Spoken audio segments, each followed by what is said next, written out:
Ceres ran through the back alleys of Delos, excitement coursing through her veins, knowing she could not be late. The sun was barely rising, and yet the muggy, dust-filled air was already suffocating in the ancient stone city. Legs burning, lungs aching, she nonetheless pushed herself to run faster and faster still, hopping over one of the countless rats that crept out of the gutters and refuse in the streets. She could already hear the distant rumble, and her heart pounded with anticipation. Somewhere ahead, she knew, the festival of the killings was about to begin. Letting her hands drag along the stone walls as she twisted and turned down a narrow alley, Ceres glanced back to make certain her brothers were keeping up. There she was relieved to see were Nessos at her heels and Sartes only a few feet behind. At 19, Nessos was just 2 sun cycles older than she, while Sartes, her baby brother, 4 sun cycles younger, was on the verge of manhood.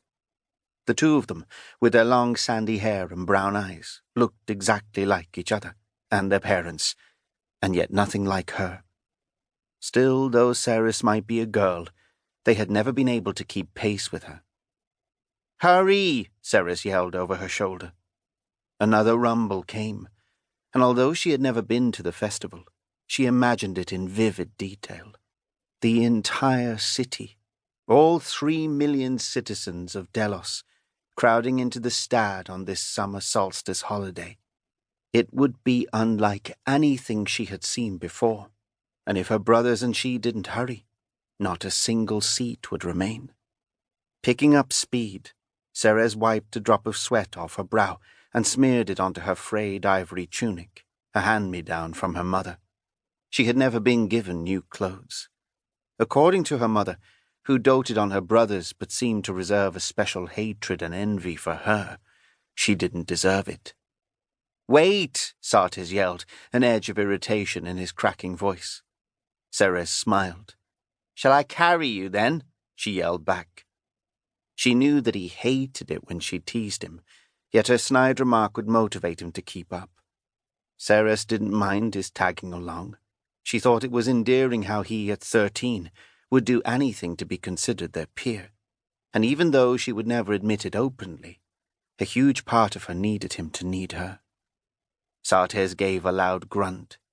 "Mother will kill you when she finds out you disobeyed her again," he yelled back. He was right. Indeed she would, or give her a good flogging at least.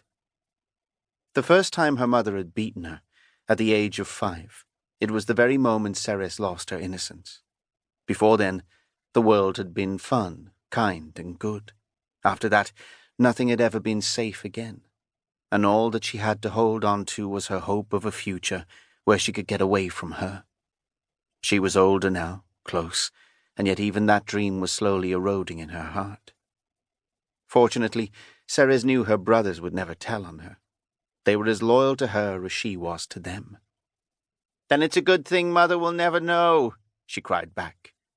"Father will find out, though," Sartes snapped. She chuckled. Father already knew. They had made a deal. If she stayed up late to finish sharpening the swords due for delivery at the palace, she could go see the killings, and so she did. Ceres reached the wall at the end of the lane, and without pausing, wedged her fingers in 2 cracks and began to climb. Her hands and feet moved swiftly, and up she went, a good 20 feet until she scrambled to the top. She stood, breathing hard, and the sun greeted her with its bright rays. She shaded her eyes with a hand. She gasped.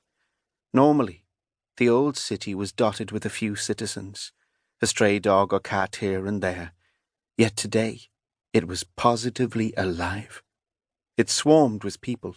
Ceres could not even see the cobblestones beneath the sea of people pressing into Fountain Square.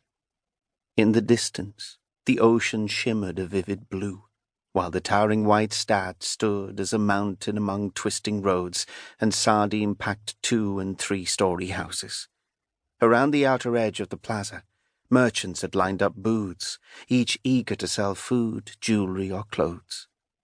A gust of wind brushed against her face, and the smell of freshly baked goods seeped into her nostrils.